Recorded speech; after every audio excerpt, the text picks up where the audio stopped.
AI is a hot topic. So last year, I made this presentation with the help of AI.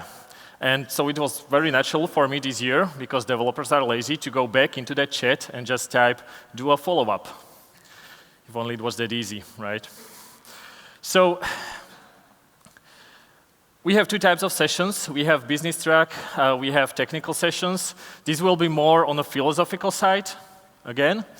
And I made this analogy last year to self-driving cars. There are many promises made. And self-driving cars, just a quick poll, please. Raise your hands, those who drove here, those who were driven here by a self-driving car. No hands. What a surprise. Well, this technology is coming this year or latest next year for over the past 30, 40 years. Still coming soon. And I believe there are many parallels and many things that we can learn from these promises and apply it to the promises made by the AI revolution and AI replacing us soon. So before we talk about how we can apply and how we can use these large language models, we should define some limits, borders. And if we have those borders, we know exactly where to look for the value. If we look at the benchmarks of the past year, we are crushing them. Like to the point where we have to invent new benchmarks just to measure the progress because we saturate them and they are just not useful anymore. And it's very similar to this autonomous driving. So recently, as I was driving to my office and thinking about this topic, I started to pay really close attention to what I'm doing behind the wheel. And the first part of the drive is on a highway. And I don't have a high-end car, but it was mostly able to drive itself, like it was keeping in the lane for the most of the part, not hitting objects. I had to intervene here and there. It was only when I get to the city, after a while, I realized that I made several small gestures to the pedestrians, to the cyclists next to me, and I was looking for this eye contact with the driver next to me so I can safely merge into the left lane. It was at that point that I realized that driving itself is inherently a social activity. And we as developers tend to focus on the technical aspects and forget the rest. And we can apply this to the software. Writing code, those AI agents, they are writing code, writing business lines or Power Automate flows, those are the technical aspects. This is one of my favorite books. And it describes how to set up teams so they can interact efficiently. I highly recommend reading it. If you want to deliver software, you need interaction between your teammates, many team groups. And in order to deliver it successfully to your customer, you need to build a relationship with your customer. Delivering software inherently is also a social activity. And we have a name for this. We call it company culture. The problem is that this is not something that is very tangible. It's not in SharePoint, it's not in Outlook, emails, Teams messages. This is something that is within the company, and it's on the minds of many leaders to shape it because it drives behaviors in your company. And it stands behind crucial decisions that you make. Now, to complicate it a bit further, this aspect is not only intangible, it's not the same. It's company to company, city to city, country to country, different. And it's constantly changing over time. You don't have the same culture that you had a year ago, and you need to actively attend to it and change it.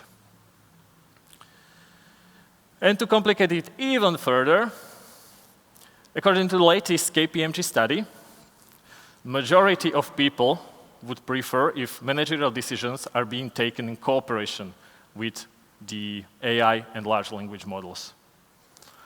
So now you're in a situation. Imagine you are leading those thousands of AI agents that are doing the work. And at some point, they will realize that they need a decision from David, an approval. And all of those agents will start sending Teams messages to David, email messages, and thank God, because those are connected to internet. There are physical services that will send you a physical letter if you order it. And poor David wanted just to enjoy 2 days off. But I don't want to be all negative here. I think we now have some sense of the boundaries.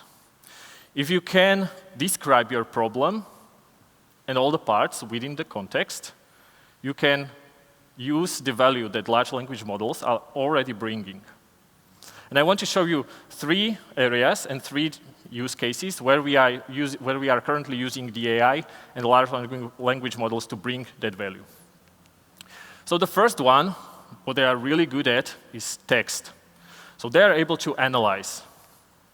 And those of you who had pleasure interacting with our amazing support team know that initially you create a ticket, and then you have to have some interaction just to understand better where the problem is coming from and what's the root cause of the problem that you are having.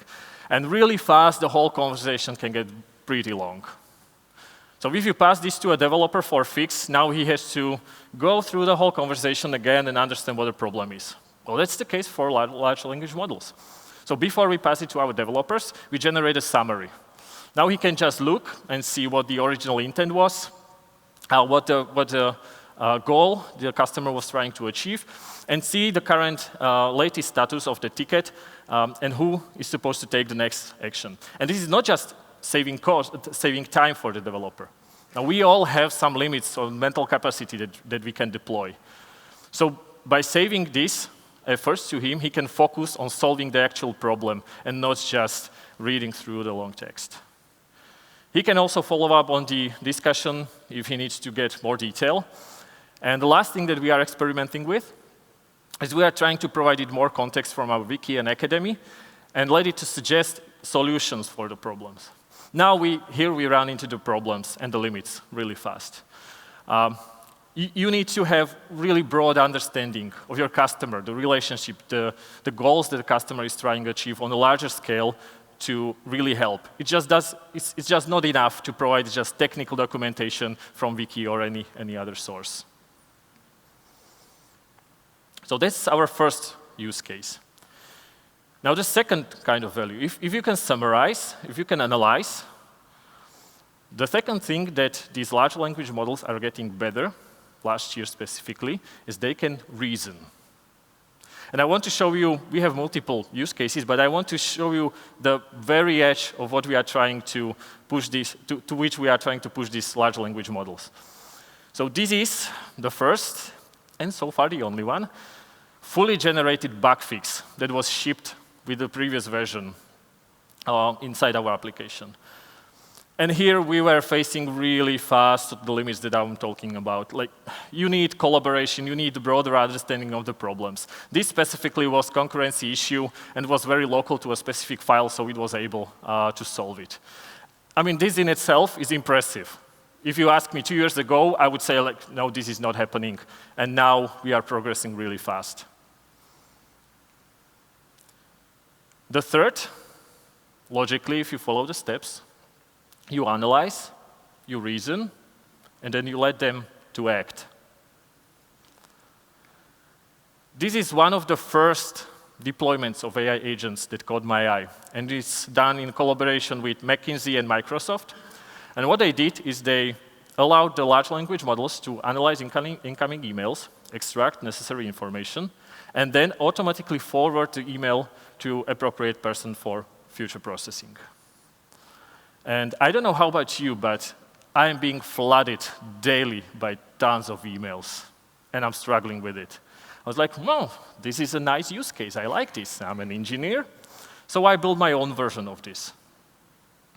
The first step is to gather as much context as possible. So I took my Teams messages over the past few days, emails, calendar, of course, the description of the current folder structure with brief description of each folder was the purpose.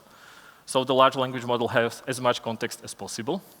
And then I added one extra secret sauce, a document that I call strategic context.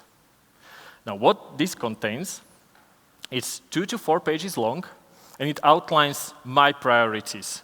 It outlines the clients that I'm in touch with currently, the projects that I need to attend, deadlines, and brief description of how it's evolving and what are the next steps to take. This is not only helping me to anchor myself, what my priorities are, but I can pass all of this finally into the large language model. But before I let it clean my inbox, I do one more thing. I gave it a superpower, an ability to update my folder structure automatically. And then I was able to clean my inbox. So here's the result. It's many inboxes, but it gave me power over my time, because now I can look at those emails that require my attention and my immediate action. And because they are able to reason and analyze the text contextually, it's not just basic rules. They are really sorting those emails according to my needs and personally how I love it. And if you go with the priority down, then when I have free time, I will attend. So far, I wasn't able the low folder. So what are the results? I've been doing this for the past 3 months, more or less. And initially, I had 2,000 plus unread messages.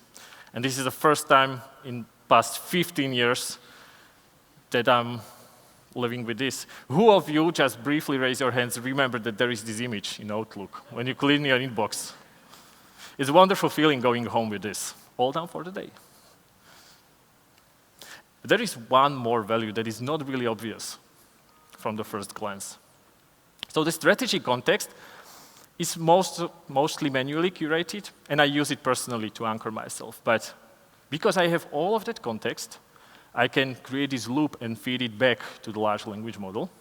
So now my priorities are being continuously updated using the messages that I receive. If there is deadline or update, it's being reflected in that document. And some goes with calendars and emails. And so what you get with this is that now I don't have to update my rules constantly as my priorities are changing. And they are changing a lot constantly. I'm becoming more agile. And this is the value that I want you to understand. It's especially in the light of mass layoffs that are happening across the industry. This is not just an opportunity for you for a cost saving. The large language models can help you to adapt faster to the ever-changing world around you. And it is changing all the time. So the value that you gain from this will be multiple times of any cost saving that you can achieve. We will have many talks that will go into detail how precisely are we applying these new features in our product lines. But I want to just go really quickly and tie all those things that I spoke about and to show you how we internally deploy it. You saw those 3 examples. How we take those learnings and then embed them into the products. So we are sure that it will bring value, that it works because we already tested it. So the first was summarization. And last year we introduced this little neat thing, Chat with Woodford, that will give you contextually relevant information. It will summarize the long wiki that we have, the extensive documentation that we have available to you, and give you accurate information without the need of leaving the Woodford window. This year, we updated it with the latest models and provided more context. So some minor updates will be coming. But the second stage was reason. And now, this is where it gets really interesting. Because we are supporting the usually most complex use cases there are on the planet. Like, once other technologies are failing, that's where we are stepping in. And this requires really complex environment to configure. It requires from you to spend time learning, understanding, and knowing how to use all these extensive features. And we want to lower this barrier for entry. So we want to use the large language models to reason. We'll provide your specific context, your entities, columns, data, as much information from the project that we have available. Then we will ask you for the goals that you want to achieve. And we will let the large language models to help you write whether it's fetch XML queries or complex sync filters. And building on top of it, the third step was we want to let it act. So in the future, we want to let you have a conversation with our agent. We even gave it this wonderful avatar, so the conversation is as pleasant as possible. So you can create full-fledged projects just by having natural conversation. And because it has vast industry knowledge, and we can provide it a lot of context from your business, we believe that this will enable to cut the time that you need to develop first few proof of concepts, demos, or to make adjustments to the existing projects. Now again, it will save your mental capacity because you don't have to think too much about how to do things. You can think about what you want to achieve. Now, this is bit stuff of the future. We are still testing it and seeing where it works and where it doesn't work. And one thing that I'm struggling a lot when I'm thinking about this topic is to understand and have some sense of how much we need to still go until we are, let's say, fully replaced. And I don't think the benchmarks that we are using are very sufficient for this. So this is probably the best sense that I got. When you look at the amount of data that we need to process, I found a study that said that every day, on average, human being processes around 75 gigabytes of data. This is visual stuff, sensory stuff. This is, you go through the day, you have to process this much of information. Now, the commercially available large language models have context windows of maximally 1 million to 2 million tokens. There are experimental ones, but the commercial are capped at this value. And we are hearing a lot about how much data is that. Well, to translate it, it equals to about 5 megabytes. Now, the second view we can have is on how much data do we train ourselves and these large language models. So, according to one estimate, by the age of 30, a human being trains on 30,000 trillion tokens. Whereas the largest language models currently, we hear a lot about how we are running out of information on the internet, are trained on just 30. And look, I know that this is not fair comparison. We are not operating the same way as large language models, and no one here read as many books as large language models did. But it gives you some sense. And wait until you realize that these lines are not zero adjusted. If you do that, you can barely see the scale at which the large language models operate. And that's what I want you to take from this presentation. There is a ton of context we take granted when we are making any decision. There is a lot we have to invest into building relationships and trust with colleagues and partners when making any decisions. And I want you to look at the large language models and the AI revolution not as a cost-saving opportunity, but, and you hear this a lot, but this is exactly why, as an opportunity to augment your existing employees and people that you have. So once they are free from doing this laborious, everyday, mundane stuff, they can focus on the stuff that is beyond the context window of those large language models. So it was a pleasure. I hope we can have a discussion afterwards. Just find me anywhere in the halls, and I would love to hear your feedback.